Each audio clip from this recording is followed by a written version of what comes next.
Aujourd'hui, je vous parle de la pyramide alimentaire qui a été le 7 janvier 2026 retournée et modifiée aux États-Unis. Aux États-Unis, tous les 5 ans, ils revoient à peu près leur pyramide alimentaire, mais avec la recrudescence de maladies depuis une cinquantaine d'années, enfin, ils ont changé cette pyramide alimentaire et je croise les doigts pour que cela se répercute partout dans tous les autres pays. Bonjour et bienvenue dans Respire, Ressent, Transforme. Je suis Nadine et je vous accompagne pour prévenir la maladie, optimiser votre santé et retrouver vitalité et équilibre. Chaque épisode vous offre des outils concrets et pratiques basés sur les 5 piliers de la méthode RRT. Respiration transformatrice, mouvement libérateur, connaissance et estime de soi, harmonie de votre lieu de vie et alimentation adaptée pauvre en glucides. Abonnez-vous et commencez dès aujourd'hui à respirer, ressentir et transformer votre vie. Belle écoute! Bonjour, je suis ravie aujourd'hui de vous apprendre une superbe nouvelle. Le 7 janvier 2026, les États-Unis ont décidé de modifier leur pyramide alimentaire. Donc je vous mets ici en image donc la pyramide alimentaire que l'on a subie depuis 50-60 années au moins, qui est une pyramide qui n'est pas du tout respectueuse de notre métabolisme et qui en quelques générations a créé énormément de problèmes de santé, notamment tout ce qui est maladies métaboliques, des maladies auto-immunes. Donc voilà, la liste est énorme de maladies qui sont engendrées qui ont été engendrées par une mauvaise alimentation, c'est-à-dire une alimentation qui était beaucoup trop riche en glucides, en céréales, en produits ultra transformés. Et tout cela, on sait aujourd'hui à quel point c'est néfaste grâce aux dernières recherches scientifiques. Et je vais donc en parler davantage dans l'épisode d'aujourd'hui. Pour les personnes qui arrivent donc sur ma chaîne, qui regardent pour la première fois l'une de mes vidéos, je vais faire une brève présentation. Je suis donc Nadine Barjokers, je suis naturopathe orientée en naturopathie fonctionnelle et nutrition fonctionnelle. Je suis également coach en biohack RRT. Je suis vraiment spécialisée pour tout ce qui est lié à la régulation du système nerveux, le stress. Au niveau du biohack, c'est vraiment tout ce qui est lié à la prévention de la santé et l'optimisation de sa santé pour bien vieillir. Parce qu'une question à laquelle il faudrait vraiment réfléchir, c'est comment est-ce que l'on souhaite être dans les 10 dernières années de notre vie? Est-ce que l'on souhaite pouvoir être encore en forme, faire plein de choses, pouvoir continuer les activités que l'on aime faire? Ou est-ce qu'on préfère bien manger, pas faire attention aujourd'hui, mais plus tard, finir dans un centre spécialisé parce qu'on ne pourra plus bouger, on sera dans la douleur 24 heures sur 24. Donc là, vraiment, je t'invite à aller réfléchir sur ce point. Et donc, pour moi, c'est vraiment très important, la prévention de la santé, parce que je suis moi-même passée par une maladie très difficile pour moi. Et aussi parce que j'ai été végétarienne pendant plus de 30 années, donc ce qui a causé pas mal de dégâts dans mon organisme. Et donc, depuis une dizaine d'années, je travaille justement à restaurer tous les dégâts qui ont été faits. Ça a été un long chemin et tout cela, je le partage ici sur ma chaîne, donc Respire, Ressent, Transforme. J'espère vraiment qu'en France, ils vont commencer à considérer les choix des États-Unis parce que on se rend bien compte avec toutes les dernières recherches scientifiques des 10-20 dernières années à quel point notre alimentation est notre première médecine. Et si on fait pas attention à ce qu'on mange, ça engendre sur le long terme des maladies. Alors bien sûr, lorsqu'on est jeune, on s'en rend pas du tout compte, mais on s'en rend compte en prenant de l'âge. Alors bien sûr, certaines personnes ont plus de chances que d'autres, dans le sens où certaines vont commencer il va commencer à y avoir un impact en fait sur la santé, mais ça ne sera pas visible. Et certaines personnes n'auront en fait jusqu'à la fin rien du tout. Le problème, c'est que personne ne sait comment notre corps va réagir et on ne sait pas si une maladie va se déclarer ou non. Donc moi, c'est vrai que étant passée par la maladie et ayant vécu 5 années vraiment très difficiles et notamment les 2 premières années, mon objectif à moi, c'est de plus retomber malade ou en tout cas le moins possible. Et pour cela, je revois justement donc l'alimentation qui est aujourd'hui, depuis ces dernières années, mon pilier numéro 1. C'est la première chose sur laquelle on peut agir et qui est facile en fait d'agir, mais il faut le vouloir. Et je sais que le vouloir, le passage à l'acte, changer son mode d'alimentation n'est pas facile pour tout le monde parce que tout ce qui est sucre, glucides, c'est comme une drogue et on a du mal en fait, comme toute drogue, à s'en détacher et à passer la phase où justement d'adaptation où notre corps en fait, il se rend compte qu'il n'en a plus besoin. Au début, on pense que c'est impossible parce qu'on est tellement habitué à en manger qu'on pense que non, c'est pas possible, qu'on va avoir un manque après. Mais en fait, étant passé par là, je peux dire qu'au bout d'un mois, ça va déjà beaucoup mieux et au bout de 2, en fait, on n'a même plus du tout besoin. Donc, voilà. Et pourtant, vraiment, quand j'ai commencé mon changement alimentaire, je n'y croyais pas. Mais j'ai quand même fait parce que je voulais justement ne plus tomber malade. C'était pour moi vraiment ma priorité. Donc voilà, pour revenir donc à cette pyramide alimentaire, on va le voir tout de suite, je vais vous montrer en image, ce sera beaucoup plus parlant. Voilà, donc là, je vous ai emmené sur la page du site officiel donc du gouvernement des États-Unis. C'est donc le dossier de présentation de la nouvelle pyramide alimentaire. On note que pour l'ancienne pyramide alimentaire, si je me trompe pas, il y a une centaine de pages qui est apparemment assez compliquée à comprendre pour la grande majorité de la population, qui expliquait pourquoi voilà, c'était bon de manger des produits ultra transformés, riches en glucides et tout. À présent, avec la nouvelle pyramide alimentaire, c'est une dizaine de pages maximum pour vous expliquer tout simplement en fait pourquoi et comment en fait appliquer la nouvelle pyramide donc alimentaire. Donc là, c'est traduit d'office par Google. Alors le titre, c'est « Nourriture réelle commence ici ». Une meilleure santé commence dans votre assiette, pas dans votre armoire à pharmacie. Les nouvelles directives alimentaires pour les Américains définissent la vraie nourriture comme étant entière, riche en nutriments et naturelle, la replaçant au centre de notre alimentation. Donc maintenant, il y a des grandes lignes directives. Bon, il y a une vidéo que je vous invite à aller regarder. Donc l'Amérique est malade et les données sont claires. Donc ça, on le sait depuis très longtemps. On sait à quel point les Américains ont tendance à l'obésité. Je crois que mon premier voyage là-bas, c'était il y a plus de 20 ans. Quand ma sœur a emménagé là-bas, j'étais assez choquée par le nombre de gens qui étaient vraiment obèses. Bien sûr, on en a également beaucoup en France. Et plus les années passent et plus j'ai l'impression d'être aux États-Unis il y a 20 ans. Donc, on sait à quel point les États-Unis ont toujours une longueur d'avance sur la France. Là, malheureusement, c'est pas dans le bon sens. Et donc, ils ont fait quand même le constat et enfin, ils ont accepté de prendre en compte le fait que énormément de gens sont malades, ont des maladies chroniques, des maladies auto-immunes, pour beaucoup liées justement donc à l'alimentation et à un mode de vie qui n'est pas adéquat pour que l'on soit en bonne santé. Donc là, il est noté, donc 50% des Américains ont soit un prédiabète, soit un diabète. Moi, d'après les dernières recherches que j'ai pu lire, on est plus proche des 70 à 80% en France, en tout cas, de prédiabète. Alors prédiabète, c'est ce qui prévient ce qui arrive avant le diabète. Il faut savoir que le diabète a tendance à détruire donc tous les organes et très souvent, en tout cas, dans les formations que j'ai suivies en naturopathie ou en tant que phytoaromathérapeute, on dit que lorsqu'on a le diabète, on est foutu, on peut plus rien faire, on a bousillé tous nos organes parce qu'on a déjà beaucoup de signes avant, mais si on ne fait rien, on finit par avoir donc le diabète. Et l'une des techniques qu'on nous disait de recommander aux gens qui venaient nous consulter, c'était de manger des pommes, au minimum une pomme par jour. Et en fait, ce qui était important, c'était de manger tout ce qu'il y a autour donc du noyau, donc les parties un peu dures, où il y aurait effectivement de quoi nous protéger du diabète. Donc, conseil qui s'avère aujourd'hui, on sait, plutôt faux. Et donc le prédiabète, ce sont tous les signes avant-coureurs qui nous indiquent que voilà, on commence à avoir des problèmes de santé et notamment pour prévenir cela, moi je conseille toujours d'avoir en fait des pics de glycémie au moins 2 semaines pour se rendre compte en fait de l'impact de notre alimentation sur notre glycémie.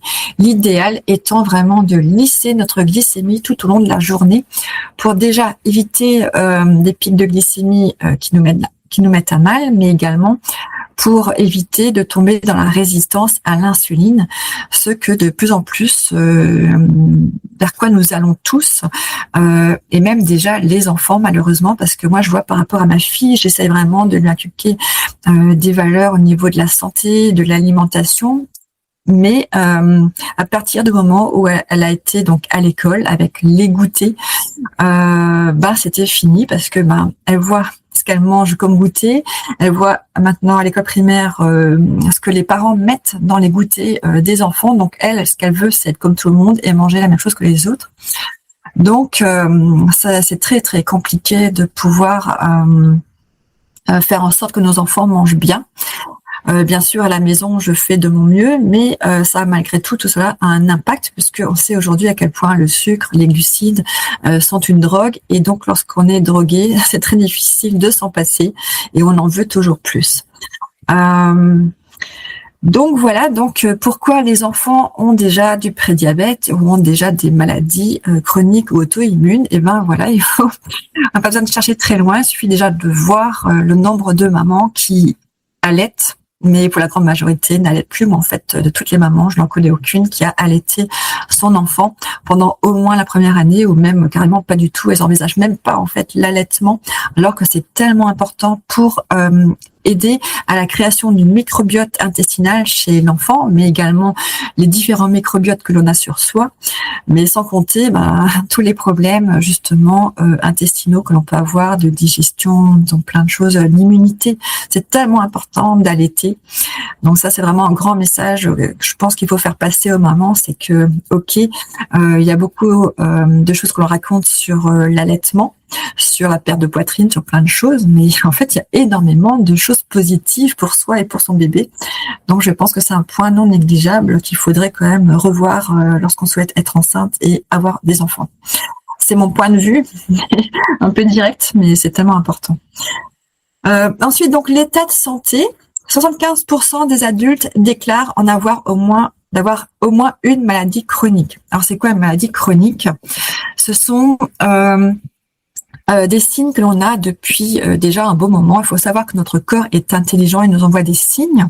Très souvent, ça peut être par exemple des choses très simples. Dès l'enfance, souvent, on a déjà des maux de ventre qui nous indiquent déjà qu'il y a un problème au niveau de l'alimentation, mais également de notre microbiote.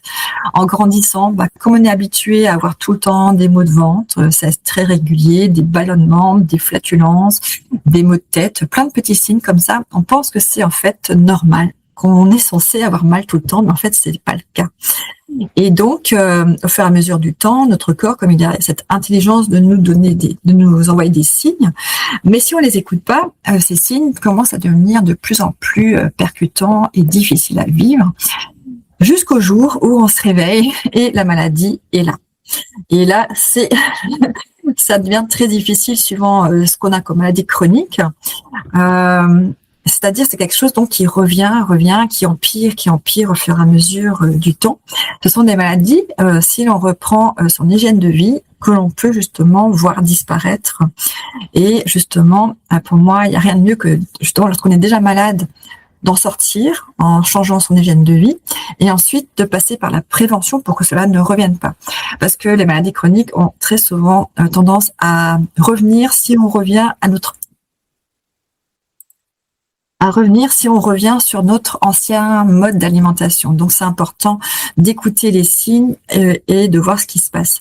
Et notamment, lorsque c'est le prédiabète, donc c'est une résistance à l'insuline qui s'installe et qui va, dans le temps, donner donc le diabète. Et on sait aujourd'hui que par l'alimentation, on peut justement sortir du diabète de type 2, notamment grâce à l'alimentation cétogène. Mais attention, l'alimentation cétogène n'est pas pour tout le monde. Où on peut le faire pendant un temps, le temps de sortir de la maladie, mais on peut pas le faire toute sa vie. Pour cela, il faut faire un test génétique pour connaître notre ApoE. Si on est ApoE2, ApoE3, ApoE4, c'est pas du tout le même type d'alimentation qui est bon pour soi. Et ensuite, on est soit ApoE2, ApoE2, ApoE2, ApoE3. Donc voilà, on a toujours en fait 2 ApoE et il faut connaître les deux pour savoir et améliorer notre plan alimentaire. Alors à présent, l'état de notre santé. 90% des dépenses de santé aux États-Unis sont consacrées donc au traitement des maladies chroniques, dont une grande partie est liée donc à l'alimentation et au mode de vie. Donc ça, c'est donc ce que je disais précédemment. On sait à quel point notre hygiène de vie et l'alimentation sont vraiment fondamentaux pour notre santé. Les États-Unis sont vraiment le pays qui dépense le plus d'argent pour trouver justement des traitements. Alors bien sûr, ce qui est intéressant pour eux et pour la grande majorité des groupes pharmaceutiques, c'est de dépenser de l'argent pour fabriquer des médicaments qui vont soigner donc un symptôme et qui vont pas soigner la cause. Tout l'argent que posent les États-Unis pour se soigner, donc c'est pour justement créer des médicaments. Donc il y a le fait de pouvoir gagner après beaucoup d'argent grâce à ces recherches-là. Heureusement, c'est aussi un pays où énormément de gens font des dons et donnent et font des recherches sans avoir à forcément à créer derrière un médicament. Et donc, grâce aux États-Unis, on fait également beaucoup d'avancées dans la santé, l'alimentation, sur plein de choses. Donc, si c'est un sujet qui vous intéresse, je vous invite vraiment à aller lire les dernières recherches scientifiques par rapport à des mots-clés selon vos problèmes de santé ou vos besoins de recherche. Il y a PubMed, il y a Science, il y a Nature, il y a plein de sites qui sont très connus, justement, qui peuvent vous aider à en apprendre davantage et voir quelles sont les dernières avancées dans ces maladies ou ces recherches données. Et toujours vérifier justement que ce ne soit pas payé par des géants pharmaceutiques, parce que là justement les recherches, les données peuvent être biaisées par le fait que eux, ce qu'ils veulent, c'est vendre leurs médicaments. Donc voilà, donc dans cette nouvelle pyramide, on prend enfin en compte toutes ces données, tous ces points qui sont tellement importants pour notre santé. Ensuite, quand on descend, on peut donc voir, c'est donc l'ancienne pyramide alimentaire. On peut voir que tout en bas, on devait mettre dans notre alimentation en priorité les céréales, les produits transformés. Oui, il faut savoir quand même, la toute première pyramide alimentaire néfaste pour notre santé a été mise en fait sur le marché et tous les pays l'ont pris en considération il y a une 60aine d'années, et ça a été fait par justement un grand industriel de produits transformés. Donc voilà, donc ça c'était l'ancienne pyramide. Ensuite on peut voir qu'il y a justement à peu près à part égale, on va dire, les légumes, les fruits. On va noter qu'aujourd'hui nous savons que dans les légumes, ils sont riches en toxines pour se protéger, parce que eux aussi ne veulent pas se faire manger, comme personne n'a envie de mourir pour se faire manger. Donc voilà, ils se protègent, et avec ces toxines, en fait, ça leur permet de pouvoir continuer justement à créer de nouveaux plants ailleurs. Et les fruits, ils ont un peu le même principe, mais en plus, ils sont très riches en glucides, donc il faut également faire attention au niveau des fruits. Notamment, j'entends beaucoup et de plus en plus de gens qui souffrent de foie gras, alors qu'ils font déjà très attention à leur alimentation, mais ils pensent pas en fait aux légumes. Combien de légumes ils mangent dans la journée, ça a un impact énorme sur le foie gras. Ensuite, on peut voir donc tout ce qui est donc produits laitiers. Personnellement, je suis pas spécialement contre. Je vous invite à faire le test justement pour voir si vous pouvez supporter les produits laitiers.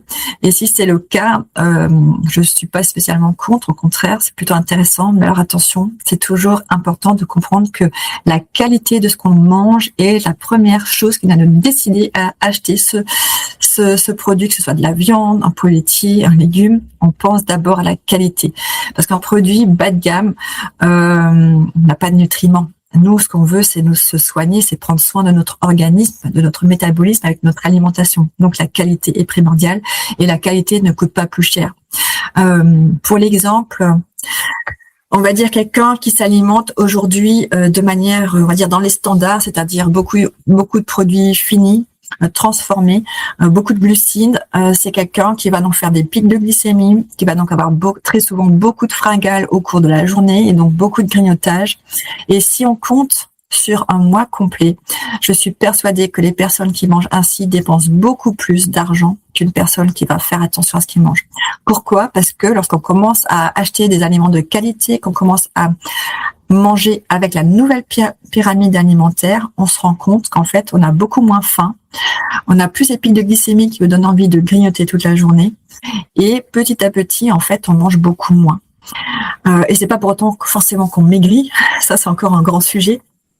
Mais c'est très intéressant lorsqu'on se lance sur ce chemin de voir la différence, et notamment beaucoup de croyances limitantes, dans le sens où on se dit non, je peux pas vivre sans mes croissants, sans mes fruits, parce que justement je suis droguée au sucre, aux glucides. Mais une fois qu'on a testé pendant au moins un mois et qu'on se rend compte qu'en fait tout ça c'est juste dans la tête, et qu'une fois qu'on sort de notre shoot de glucides, on se rend compte en fait à quel point on n'a pas besoin et ni l'envie.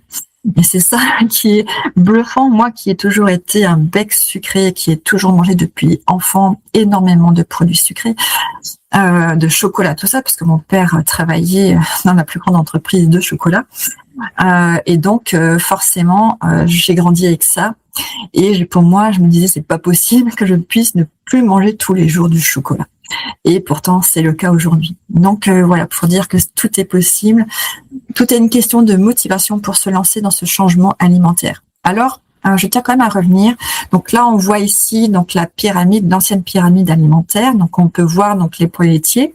On peut également voir que tout ce qui est viande, c'est également mis vraiment en petit par rapport aux produits ultra transformés et le gras encore en plus petit. Alors qu'aujourd'hui, on sait à quel point, on va dire, tout cela est super important et c'est pour ça qu'aujourd'hui, la pyramide est inversée. Et donc, ici, donc, on peut voir donc l'ancienne pyramide alimentaire, mais même lorsqu'on regarde la nouvelle, elle n'est pas parfaite. Et ça, je vais en revenir après. Je vais expliquer pourquoi. Je vais déjà terminer donc la présentation et la lecture donc de leur site. Alors, on va continuer. Donc, je rappelle que c'est traduit automatiquement par Google.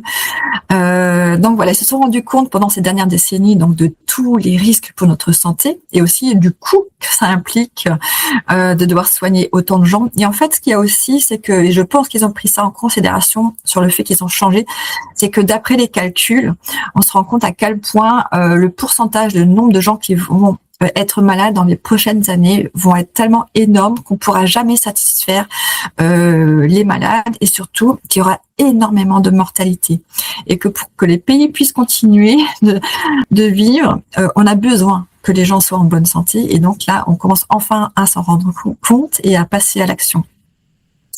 Donc là il y a une brève présentation donc de la nouvelle pyramide alimentaire. Je vais essayer de pas aller trop vite pour pas louper. Donc voilà, on peut voir en fait l'image donc qui s'affiche ici donc avec la nouvelle pyramide alimentaire.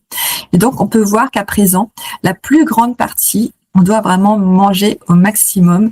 Ce sont donc de la viande, du poisson, mais de bonne qualité. Il y a également forcément des légumes parce que oui, je sais qu'en alimentation cétogène ou carnivore, on enlève les légumes. Personnellement, je pense que il faut quand même en avoir parce que on ne trouve pas tout non plus dans la viande et dans le poisson.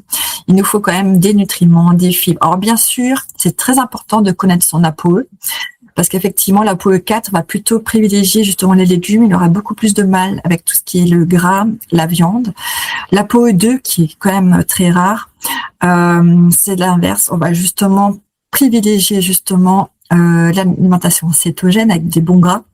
Et après, il y a l'ApoE 3, ça c'est quasiment la grande majorité de la population qui, eux, sont un peu entre les deux. Donc, ce qui est important, c'est déjà de connaître son ApoE pour vraiment savoir dans quelle ligne on va se mettre, sachant qu'on est toujours deux ApoE. On hérite de notre papa un ApoE et un autre de notre maman. Donc, des fois, ça peut être l'ApoE 2 des deux côtés, mais ça peut également être, par exemple, un ApoE 2 ou un ApoE 3. Moi, par exemple, je suis ApoE 2 et 3. Donc, il faut mixer au niveau de, justement, des recommandations de ce que l'on peut manger. Et ensuite, pour moi, la règle, mais pour tout, c'est d'apprendre à s'écouter. Lorsqu'on mange, on va s'observer pendant une demi-heure, voire jusqu'à 1h30 après, pour voir qu'est-ce qui se passe. Est-ce que j'ai justement des ballonnements? Est-ce que j'ai des maux de ventre, des nausées, des brûlures d'estomac? Donc voilà, il peut se passer plein de choses après ce que l'on mange. D'où l'importance de prendre des notes. Alors je sais qu'on n'aime pas, on veut toujours aller vite, on veut toujours se débarrasser de tout ce qui nous embête assez rapidement, mais la santé est importante et il faut se prendre le temps. En tout cas, c'est ma manière de penser. Donc, ça ne tient qu'à moi, mais voilà. Si on veut prendre soin de soi, il faut quand même se prendre du temps pour soi. Ensuite, on peut noter qu'il y a donc des huiles. Donc là, attention aux huiles issues de graines. On va plutôt privilégier, par exemple, une bonne huile d'olive. Alors attention, les pressions à froid. On sait aujourd'hui à quel point on nous ment énormément sur les pressions à froid, même lorsque c'est bio. Donc, on y fait très attention. Produits laitiers, oui, toujours pareil, de bonne qualité, du lait entier, si possible, du lait cru, si on en trouve. Je sais que ça devient très difficile d'en trouver. Et notamment également du lait de vache jersienne. Ça devient très rare, malheureusement. Mais si on veut justement de la caséine A2 plutôt que de la A1, en fait, la A1, c'est ce qu'on trouve partout, qui est très difficile à gérer, qui rend beaucoup de gens malades. Donc, c'est mieux d'avoir de la caséine A2 avec les jersiennes, des anciennes races, en fait. Voilà, si on en trouve, tant mieux. Ensuite, on peut voir qu'il y a également donc des fruits, salades. Donc tous les légumes verts, une grande partie des légumes verts sont plutôt bons en alimentation cétogène, mais attention, notamment les épinards, moi qui était c'est mon légume préféré. J'en mangeais plusieurs fois par semaine. Et ben c'est un des pires en contenance au niveau des toxines des oxalates. Pareil, avocat, c'est un très très bon gras, c'est vraiment l'un des meilleurs légumes, mais il contient également des toxines. Je sais, c'est très compliqué. Mais voilà, moi je dis toujours, en fait, je sais que ça, pour beaucoup, tout cela devient compliqué, on sait plus quoi manger. Je suis passée également par là. Il faut se dire qu'il faut manger varié. Quand on mange des légumes, faut avoir un peu de toutes les couleurs, parce que plus on va mixer des couleurs différentes, plus on va enrichir notre alimentation en nutriments. On choisit toujours de la qualité, si possible locale, de saison. Alors oui, en hiver, on n'a pas de fruits, donc on mange pas de fruits. Donc pour moi, c'est ma philosophie. En fait, on s'adapte par rapport à nos ancêtres. Et lorsqu'on mange des fruits, on va privilégier des fruits avec le moins de glucides possible. Alors bien sûr, ça ne veut pas dire qu'on doit toute l'année ne pas avoir le droit de se faire plaisir avec un fruit riche en glucides. Tout est question, on va dire, de bon sens. Il faut s'écouter, il faut ensuite adapter, il faut varier au maximum ce que l'on va manger, que ce soit dans la viande, dans le poisson, dans les fruits de mer, dans les légumes, dans les fruits, tout. On varie au maximum. Je sais que l'être humain a tendance à avoir des habitudes, on fait toujours les mêmes choses, on n'y pense même plus, ça se fait machinalement, parce que c'est plus simple. Parce que notre cerveau ne peut pas tout retenir. Donc, on a nos habitudes. Et donc, très souvent, on hérite des habitudes culinaires de notre famille et notamment de nos parents. Et ce ne sont pas forcément les meilleures recettes. Et je sais qu'on va aller dans la facilité, mais pourtant, c'est pas forcément ce qu'il y a de meilleur pour notre santé. Donc, pensez à cuisiner au maximum. Cuisinez pour le lendemain. Mettez dans un Tupperware en verre pour manger le lendemain. Ça vous permet justement d'éviter de succomber à de la malbouffe, le midi. Et toujours varier. Ça permet également, notamment au niveau des allergies, d'éviter certaines allergies alimentaires qui sont liées au fait qu'on mange tous les jours, par exemple, des œufs. Alors, l'œuf est très très bon. C'est certainement l'un des meilleurs aliments que l'on peut avoir dans notre alimentation à partir du moment qu'on cuit le blanc et qu'on l'on garde le jaune d'œuf cru pour avoir justement les nutriments, parce que les nutriments sont dans le jaune.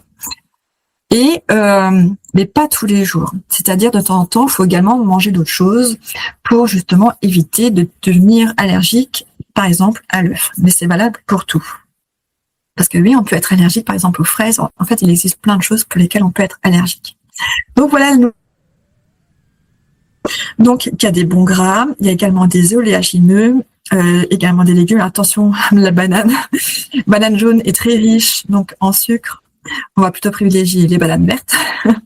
Et ensuite, en tout dernier, on peut voir tout en bas, c'est tout ce qui est donc céréales et les produits transformés. Alors oui, en alimentation cétogène, lorsqu'on prend soin de soi, on va complètement arrêter les produits transformés.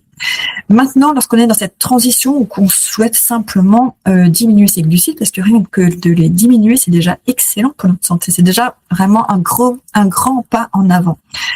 Mais je sais pour beaucoup de personnes, et je vois ça énormément en consultation, les gens ont énormément de mal à imaginer complètement arrêter le pain, complètement arrêter par exemple la brioche, des choses comme ça. Et je comprends très bien, je suis passée par là, il faut avancer par étapes. Donc oui, cette pyramide alimentaire n'est pas la meilleure, mais elle est déjà vraiment très bien si vous souhaitez vraiment prendre soin de votre santé. Donc oui, de temps en temps, on peut sortir, aller au restaurant sans avoir peur de qu'est-ce qu'on va manger au restaurant. Est-ce qu'on peut encore avoir une vie sociale avec ses amis? Est-ce que des fois je peux me faire plaisir en mangeant justement un croissant? Alors oui, parce que ayant été végétarienne, alors non pas parce que j'aime les légumes, mais parce que je n'aimais pas la souffrance animale. Donc c'est pour ça que j'ai été quand même végétarienne pendant près de 30 années. Mais entre-temps, j'ai quand même eu des périodes où j'ai craqué parce que moi, dès l'enfance, en fait, j'étais vraiment une carnivore. Je ronflais les os. Voilà, j'ai toujours été comme ça dès que j'ai mon enfance. C'est que lorsque j'ai compris la souffrance animale et quand j'ai vu comment traiter les animaux dans certaines fermes et dans beaucoup d'abattoirs, c'est là que j'ai décidé de faire ce changement alimentaire. Et donc, pour moi, ça a été vraiment une grande frustration de manger des légumes. Et lorsque j'ai eu mon centre, donc j'ai manqué de temps, donc je suis passée carrément à l'alimentation végane et transformée en achetant des choses et là toutes prêtes. pensant bien faire, hein, parce que la grande majorité, on pense qu'on aime bien faire en mangeant ça, alors que c'est tellement bourré d'additifs, de plein de choses très mauvaises pour notre santé. Et donc, j'étais dans cette frustration de plus manger de viande. Et lorsque je craquais, ça m'est arrivé en 30 ans, je crois peut-être 3 fois, ça a été une boulimie de viande. Tellement, en fait, notre corps, lorsqu'il est privé d'un aliment, donc on trouve ça beaucoup dans les personnes qui font des régimes, lorsqu'on se prive de quelque chose qu'on aime, à un moment donné, lorsqu'on craque pour en manger à nouveau, notre cerveau, on va dire, faire simple, il court-circuite, et qui va plus que vouloir manger ça. Et moi, c'est vrai qu'après, ça a été 6 mois, je n'ai pas arrêté de manger de la viande, je mangeais quasiment plus de légumes, jusqu'au jour où voilà, j'ai pu recalmer mon système et repasser à une alimentation végétarienne, parce que je pensais que c'était ce qu'il y avait de mieux pour ma santé et pour les animaux. Ce n'est qu'en comprenant plus tard, bien plus tard, les problèmes que cela a engendré sur ma santé, que j'ai compris qu'à un moment donné, il fallait que je fasse quelque chose d'autre. Même si ça me plaît pas de devoir tuer des animaux. Là, c'est clair que ça me plaît pas du tout, mais à un moment donné, il y a des choses dans la vie qui font qu'on change d'avis. Et donc voilà, n'ayez vraiment pas de culpabilité si vous partez dans ce mode alimentaire pour prendre soin de vous, mais que de temps en temps, vous vous faites plaisir avec certains aliments. Je sais que ça va déplaire énormément à beaucoup de gens qui sont dans l'alimentation cétogène, mais si vraiment il y a des frustrations, vous ne tiendrez pas dans le temps. Donc voilà, c'est encore un chemin, mais on en reparlera dans de prochaines vidéos. On va lire donc les protéines, produits laitiers et graisses saines. Donc nous mettons fin à la guerre contre les protéines. Chaque repas doit donner la priorité à des protéines de haute qualité et riches en nutriments provenant de sources animales et végétales, associées à des graisses saines provenant d'aliments entiers tels que les œufs et les fruits de mer, les viandes, les produits laitiers entiers, les noix, les graines, les olives et les avocats. Petite nuance. Les protéines végétales n'ont absolument rien à voir avec des protéines animales et elles sont quasiment pas absorbées par notre corps, et nous savons à quel point nous avons besoin de protéines à chaque repas. Les protéines sont bien digérées le matin, moins bien le soir, donc il vaut mieux privilégier les protéines le matin. On va noter que nous sommes tous différents en termes de quantité de protéines que nous devons manger chaque jour. Cela se calcule sur plusieurs facteurs. Ensuite, à noter donc les protéines animales seront forcément beaucoup plus facilement assimilables par notre corps, notre métabolisme. On va quand même noter que suivant nos intestins, notre digestion, notre microbiote, nous ne sommes pas tous identiques par rapport à l'absorption des nutriments. Donc ça, c'est un point également très important.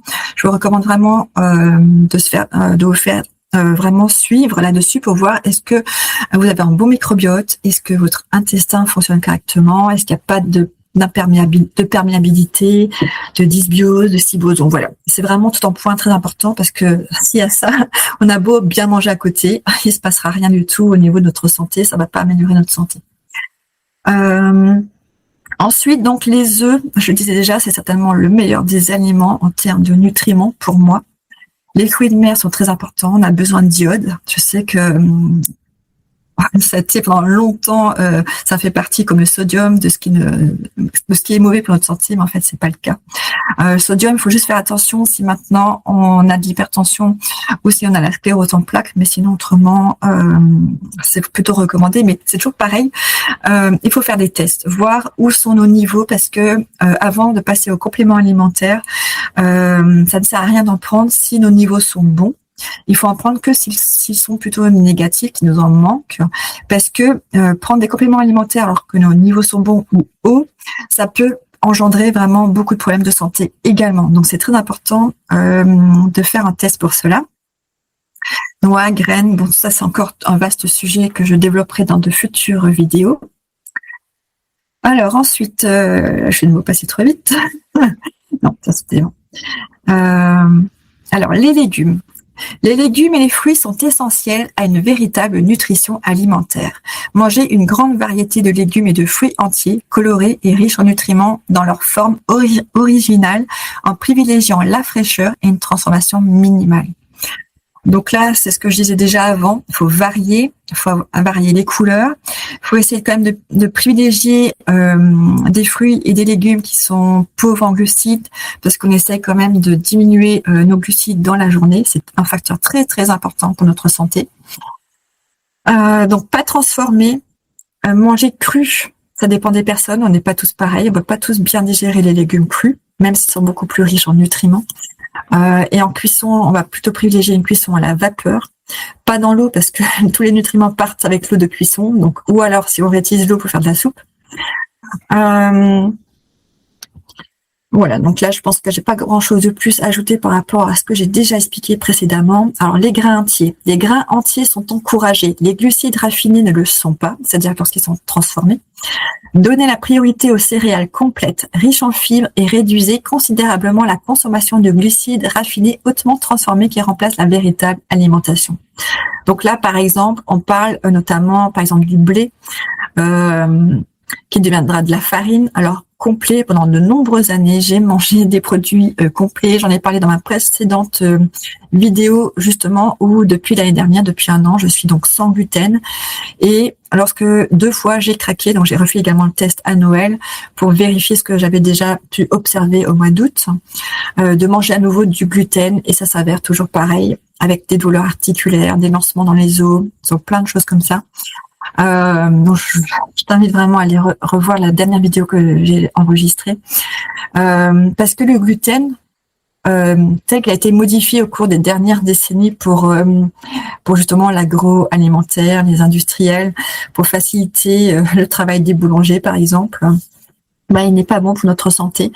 On n'oublie pas aussi ce qu'on sait aujourd'hui sur les céréales complètes. Très souvent, les toxines en fait sont justement dans la pellicule autour des céréales, ce qui veut dire que lorsqu'on les mange complètes, on mange beaucoup aussi donc de toxines. Ensuite, les fibres, bien sûr, la grande majorité d'entre nous, on a besoin d'avoir des fibres. Et donc, les glucides raffinés, forcément, sont délétères pour notre santé. Donc, tout ce qui est transformé, donc ça, je ne vais pas encore le répéter, je pense que j'ai déjà expliqué précédemment. Donc, voilà.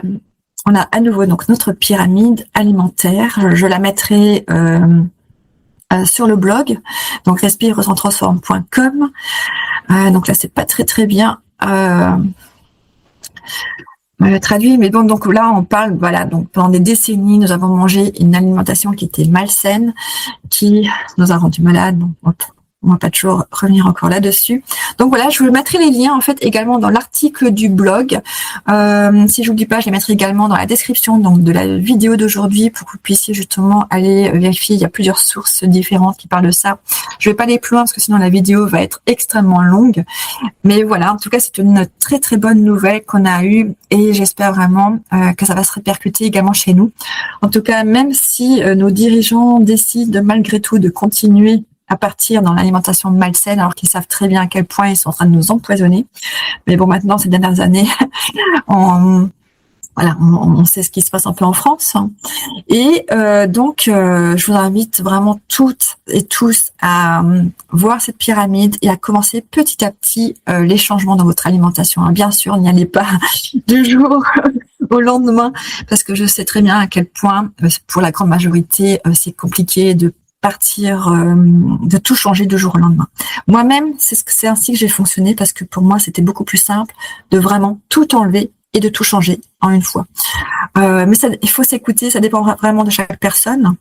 Mais pour la grande majorité, je vois ça en fait en consultation, c'est très souvent plus facile d'y aller palier par palier. Si tu as des questions, n'hésite pas à me les poser dans les commentaires, ou tu peux également m'écrire directement à contact@respire-recentransforme.fr. Le sujet de la semaine prochaine, de la vidéo de la semaine prochaine, c'est donc les semis, parce que nous arrivons sur le mois de février.